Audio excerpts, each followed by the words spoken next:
Hello everyone, welcome to the social science class of grade 8. In this video we are going to start our next chapter of civics, that is ideals of the secularism. Very interesting chapter.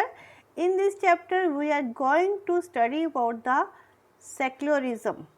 What is the meaning of the secularism? Secularism होता क्या है? जैसा कि हमें पता है India is a vast country, एक India बहुत बड़ी कंट्री है और इंडिया में अलग अलग रिलीजन को फॉलो करने वाले लोग रहते हैं, हिंदू, मुस्लिम, सिख, ईसाई, Jainism, Buddhism etcetera, but they are living with a common bond.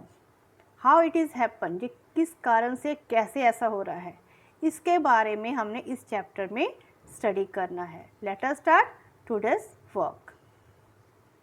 Secularism. Firstly, meaning of the secularism.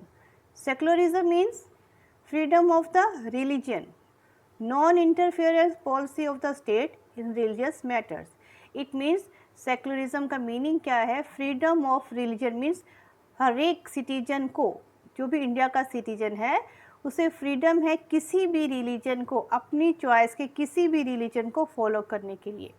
Government means state government इसमें कोई भी इंटरफेरेंस नहीं करेगी, वो अपने अकॉर्डिंग किसी भी रिलीजन को फॉलो कर सकते हैं. It is important to separate the religion and the state. तो इसके लिए ये इम्पोर्टेंट हो जाता है कि हम स्टेट और रिलीजन को बिल्कुल सेपरेट कर दें. दोनों अलग अलग आइडेंटिटी हैं, दोनों का आपस में कोई रिलेशन नहीं है. तो इसके लिए ज़रूरी है protection of the fundamental rights, और ये तभी पॉसिबल होगा अगर जो हमें कॉन्स्टिट्यूशन ने हमें फंडामेंटल राइट्स दिए हुए हैं उनकी प्रोटेक्शन की जा सके.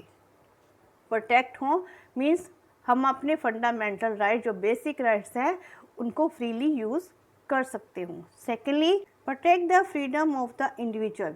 हर एक की फ्रीडम की प्रोटेक्शन होनी चाहिए. मीन्स हर एक के पास फ्रीडम होनी चाहिए अपने धर्म को फॉलो करने के अलावा वह किसी दूसरे धर्म की भी रिस्पेक्ट कर सकता है, उसको एम्ब्रेस कर सकता है, जहाँ फिर अपने धर्म के बारे में किसी तरह से भी उसको इंटरप्रेट कर सकता है. इसकी पूरी परमिशन होनी चाहिए हर एक इंडिविजुअल के पास.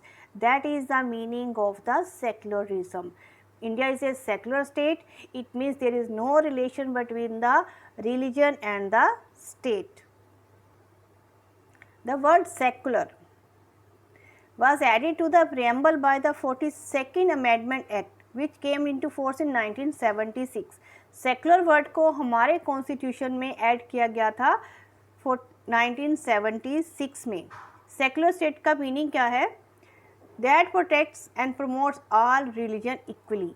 मीन्स सेकुलर स्टेट ऐसी होती है जहाँ पर स्टेट का अपना कोई रिलीजन नहीं होता, वो किसी रिलीजन को भी प्रोटेक्ट नहीं करती, किसी को प्रमोट नहीं करती, उसके लिए सभी रिलीजन एक जैसे होते हैं. That is the meaning of the secular state. Our constitution has laid down many provision to stop discrimination based on the caste. तो इसके लिए ज़रूरी है कि हमारे इंडिया में किसी भी तरह का डिस्क्रिमिनेशन नहीं होना चाहिए, चाहे वो कास्ट के अकॉर्डिंग हो या जेंडर के अकॉर्डिंग हो या रिलीजन के अकॉर्डिंग हो. किसी भी तरह का डिस्क्रिमिनेशन नहीं होना चाहिए. इसके लिए हमारी गवर्नमेंट ने बहुत सारी प्रोविज़न रखी हैं कॉन्स्टिट्यूशन में.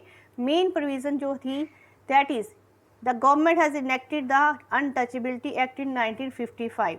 1955 में अनटचेबिलिटी एक्ट को पास किया गया. उसके अकॉर्डिंग अनटचेबिलिटी को पूरी तरह से बैन कर दिया गया है. पहले जैसा कि होता था, जो छोटी कास्ट के लोग होते थे SC ST, उनके साथ डिस्क्रिमिनेशन किया जाता था. They were not allowed to enter the temples. तो इसको पूरी तरह से ख़त्म करने के लिए एक एक्ट पास किया गया 1955 में, जिसके अकॉर्डिंग अनटचेबिलिटी को पूरी तरह से बैन कर दिया गया है. अगर ऐसा आजकल कोई करता है तो that is a punishable offence. And this act is the ideal example of our constitution to achieve the secularism and provide civil laws to all citizens of the country equally. That's all about today's lecture. That is the meaning of the secularism. In the next video, we will discuss about our fundamental rights. I hope today's lecture is clear to you. Thank you for watching this video.